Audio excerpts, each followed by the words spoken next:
नमस्कार। मैं professor S Narayan Raju YouTube channel में आप सबका मैं स्वागत करता हूं। आज ये तो बहुत आनंद और संतोष का समय मैं माना जाता हूं, क्योंकि अब आज रामचरितमानस के जो अयोध्या कांड से संबंधित विभिन्न पदों की जो व्याख्या आज मैं आरंभ कर रहा हूं। इससे पहले सबसे पहले मैं प्रभु श्री रामचंद्र जी, श्री सीता राम लक्ष्मण हनुमान सहित रामचंद्र प्रभु को मैं साष्टांग दंडवत प्रणाम करता हूँ और आगे मैं अपने पदों की व्याख्या मैं करने जा रहा हूँ। सबसे पहले यहाँ देखिए, गोस्वामी तुलसीदास जब अयोध्या कांड का आरंभ से ही राम जो पटाभिषेक से संबंधित, राम के जो राज्याभिषेक के लिए लोग किस प्रकार तैयार हो गए हैं, इससे संबंधित बातें रामचरितमानस के अयोध्या कांड में जिस प्रकार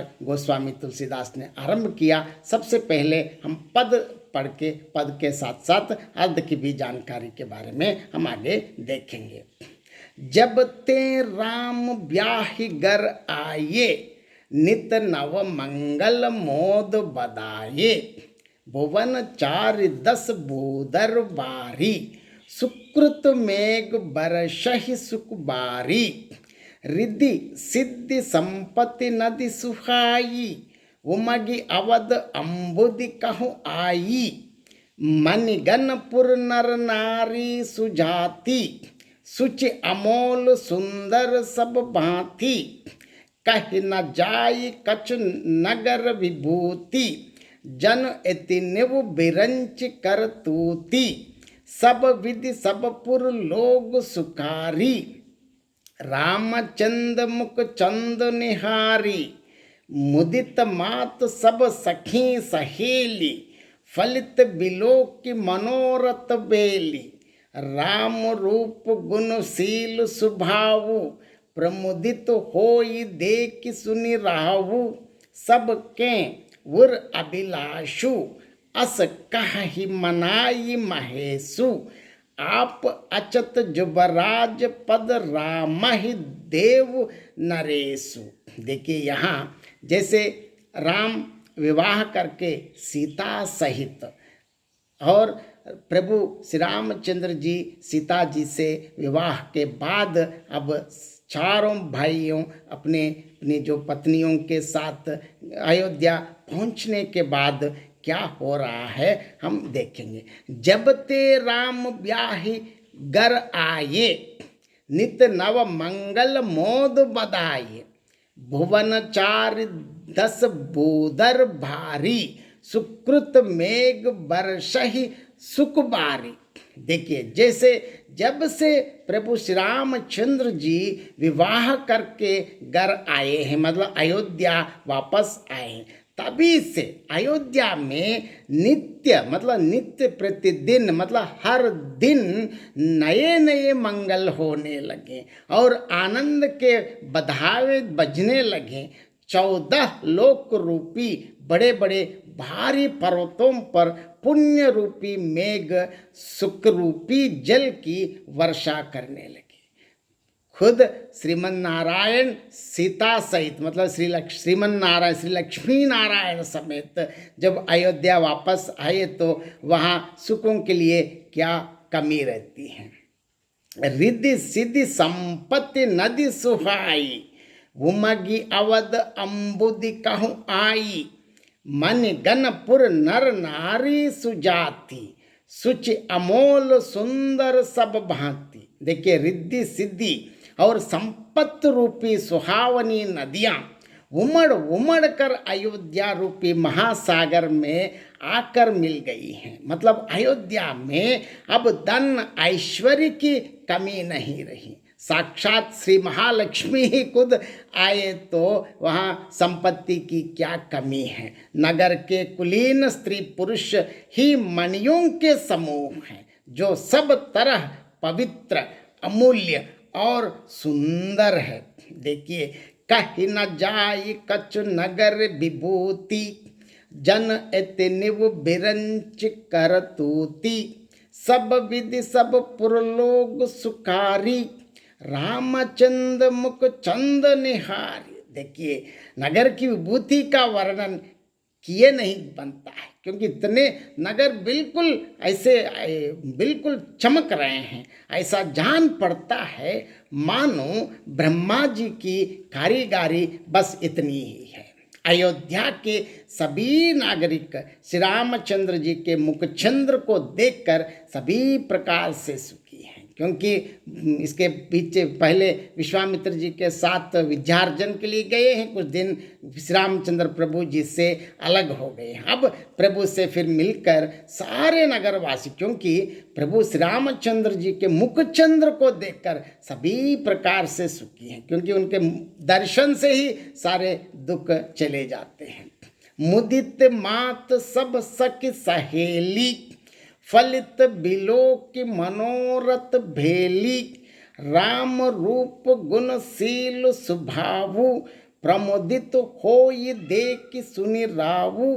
देखिए, सब माताएं और उनकी सखी सहेलियां अपनी अपनी मनोरथ रूपी बेल को फली हुई देखकर प्रसन्न हैं। श्री रामचंद्र जी के रूप, गुण, शील और स्वभाव को देख सुनकर राजा दशरथ बहुत प्रसन्न होते हैं, क्योंकि सिर्फ इस विश्व में एकमात्र पुरुषोत्तम है तो वो श्रीमन नारायण है। श्री रामचंद्र खुद उनके साथ है तो पुरुषोत्तम है। और पुरुषोत्तम के श्री रामचंद्र प्रभु के जो रूप, गुण, शील और स्वभाव को बार बार लोगों से, जनता से, प्रजा से और वहाँ के आसपास के जो मुनि गणों से सुनकर पुत्र के लिए तो पुत्र की जो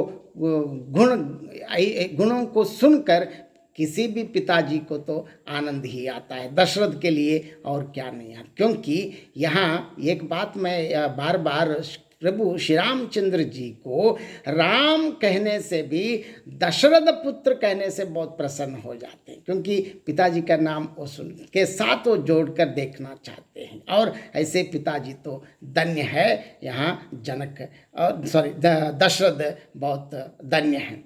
और सबके उर अभिलाषु, अस कहाँ मनाई महेशु, आप अच्युत जुवराज राम ही देव नरेशु। यहाँ सबके हृदय में अब ऐसी अभिलाषा है और सभी महादेव जी को मनाकर वही कहते हैं कि राजा अपने जीवन काल में ही श्री रामचंद्र जी को युवराज पद दे दे। अब सभी लोग यही चाहते हैं कि यहाँ कैसे भी हो, ऐसे हैं कि संपूर्ण नगर अयोध्या वासियों की एक ही इच्छा है कि अब दशरथ महाराज जीते जी ही, मतलब वे रहते ही प्रभु श्री रामचंद्र जी को युवराज पद दे, मतलब आगे के राजा के रूप में घोषित करे। यहाँ प्रजा की देखिए, यहाँ और एक बार मैं इसको संक्षिप्त में इसका अर्थ मैं अभी बताना चाहता हूँ। जैसे जब से श्री रामचंद्र प्रभु विवाह करके घर आए, तब से अयोध्या में हर दिन नित्य नए मंगल हो रहे हैं और आनंद के बधावे बज रहे हैं। 14 लोक रूपी बड़े भारी पर्वतों पर पुण्य रूपी मेघ, सुख रूपी जल बरसा रहे हैं। रिद्धि सिद्धि और संपत्ति रूपी सुहावनी नदियां उमड़ उमड़ कर अयोध्या रूपी समुद्र में आ मिली। नगर के स्त्री पुरुष अच्छी जाति के मणियों के समूह हैं, जो सब प्रकार से पवित्र, अमूल्य और सुंदर है। नगर का ऐश्वर्य कुछ कहा नहीं जाता, ऐसा जान पड़ता है मानो ब्रह्म जी की कारीगरी बस इतनी ही है। सब नगरवासी श्री रामचंद्र जी के मुखचंद्र को देखकर सब प्रकार से सुखी हैं। सब माताएं और सखी सहेलियां अपनी मनोरथ रूपी बेल को फली हुई देखकर आनंदित हैं। श्री रामचंद्र जी के रूप, गुण, शील और स्वभाव को देख सुनकर राजा दशरथ जी बहुत ही आनंदित होते हैं।